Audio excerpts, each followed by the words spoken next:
मैं आपका दोस्त तरुण बेस्ट। और आज हम बात करेंगे राजपूत किसे कहते थे। राजपूतों को समझने के लिए पहले हम उनका सिस्टम समझते हैं, सोशल सिस्टम समझते हैं। राजपूत हमेशा गढ़ सिस्टम के साथ आते हैं, इसलिए बिना गढ़ के कोई राजपूत नहीं होता। जो भी राजपूत होता है हमेशा गढ़ सिस्टम के साथ आता है। अब इसके लिए गढ़ सिस्टम समझ लेते हैं। गढ़ सिस्टम समझने के लिए ऋग्वेद का जो पहला सिस्टम है विदत गढ़ सभा समिति, उससे समझते हैं। विदत कहते हैं ग्राम सभा को। ये होता है ब्लड ब्रदर ट्राइबल सिस्टम, जिसे ट्राइबल सिस्टम को पहले समझ लेते हैं। ट्राइबल सिस्टम को दो हिस्सों में बांटा गया था, ब्लड ब्रदर ट्राइब और लैंड ब्रदर ट्राइब।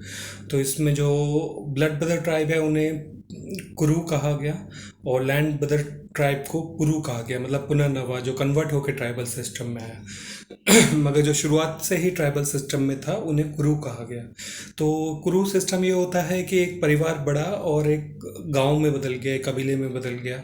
तो जो गांव ग्राम सभा होती है वही पारिवारिक जनसभा होती है, और जल जंगल जमीन पे और पूरे परिवार का रूल होता है।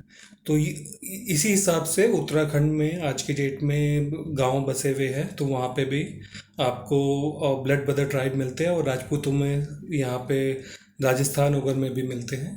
तो अब ये गांव बढ़ा क्योंकि एक संख्या के बाद जब गांव बढ़ता था तो वो जल्दी से कोई निर्णय पे नहीं पहुंच पाते थे, क्योंकि कोई भी केस होता था वो इतने अच्छे से काम नहीं कर पाता था, जनसभा इतने अच्छे से काम नहीं कर पाती थी। तो ऐसे में ग्राम सभा दो हिस्सों में टूट जाती थी, फिर जनसंख्या बढ़ने पे चार हिस्से हो जाते थे। तो इससे मिला के ऐसे कई 8-10 गांव 20 गांव मिलाकर गढ़ बनता था। तो गढ़ में जो अलग अलग जनसभाएं हैं वो मिलकर गढ़ में जाती थी, और जो ग्राम सभाएं हैं मिलकर गढ़ में जाती थी, और गढ़ में अपना प्रमुख चुनती थी। जो गढ़ राजा भी होता था, गणतंत्र होता था, तो पशुपति या भूमिया देवता के नाम से जाना जाता था, या गढ़ राजा, गढ़ राज्य, गढ़ परिषद, कार्तिकेयन। तो ये सारे गढ़ सिस्टम है जहाँ पे उनका राजा उनके ब्लड रिलेटिव होता था, मतलब उनके ब्लड से बाहर का उनका उन पे कोई राज नहीं कर सकता। तो इसलिए ये लोग राजपूत कहलाए, क्योंकि इनका राजा इनका रक्त संबंधी था। मतलब पूरी जनता जो भी है गढ़ में जितने भी लोग हैं उनका कोई भी राजा वो चुने वो उनका ब्लड रिलेटिव होता था, ब्लड रिलेशन के बाहर का नहीं होता। इसलिए ये हमेशा ज़रूरी होता है कि राजपूत हमेशा गढ़ के साथ आते हैं, बिना गढ़ के कोई राजपूत नहीं होता। मैं आपका दोस्त तरुण बेस्ट, और आज हम बात करेंगे राजपूत किसे कहते थे। राजपूतों को समझने के लिए पहले हम उनका सिस्टम समझते हैं, सोशल सिस्टम समझते हैं। राजपूत हमेशा गढ़ सिस्टम के साथ आते हैं, इसलिए बिना गढ़ के कोई राजपूत नहीं होता। जो भी राजपूत होता है हमेशा गढ़ सिस्टम के साथ आता है। अब इसके लिए गढ़ सिस्टम समझ लेते हैं। गढ़ सिस्टम समझने के लिए ऋग्वेद का जो पहला सिस्टम है विदत गढ़ सभा समिति, उससे समझते हैं।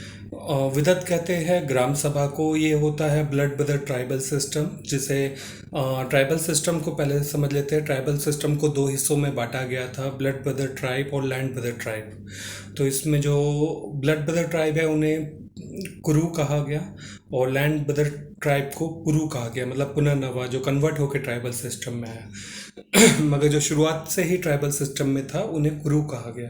तो कुरु सिस्टम ये होता है कि एक परिवार बड़ा और एक गांव में बदल गया, एक कबीले में बदल गया। तो जो गांव ग्राम सभा होती है वही पारिवारिक जनसभा होती है, और जल जंगल जमीन पे और पूरे परिवार का रूल होता है। तो इसी हिसाब से उत्तराखंड में आज की डेट में गांव बसे हुए हैं, तो वहाँ पे भी आपको ब्लड ब्रदर ट्राइब मिलते हैं, और राजपूतों में यहाँ पे राजस्थान वगैरह में भी मिलते हैं। तो अब ये गांव बढ़ा क्योंकि एक संख्या के बाद जब गांव बढ़ता था तो वो जल्दी से कोई निर्णय पे नहीं पहुंच पाते थे, क्योंकि कोई भी केस होता था वो इतने अच्छे से काम नहीं कर पाता था, जनसभा इतने अच्छे से काम नहीं कर पाती थी। तो ऐसे में ग्राम सभा दो हिस्सों में टूट जाती थी, फिर जनसंख्या बढ़ने पे चार हिस्से हो जाते थे। तो इससे मिला के ऐसे कई 8-10 गांव 20 गांव मिलाकर गढ़ बनता था। तो गढ़ में जो अलग अलग जनसभाएं हैं वो मिलकर गढ़ में जाती थी, और जो ग्राम सभाएं हैं मिलकर गढ़ में जाती थी और गढ़ में अपना प्रमुख चुनती थी। जो गढ़ राजा भी होता था, गणतंत्र होता था, तो पशुपति या भूमिया देवता के नाम से जाना जाता था, या गढ़ राजा, गढ़ राज्य, गढ़ परिषद, कार्तिकेयन। तो ये सारे गढ़ सिस्टम है जहाँ पे उनका राजा उनके ब्लड रिलेटिव होता था, मतलब उनके ब्लड से बाहर का उनका उन पे कोई राज नहीं कर सकता।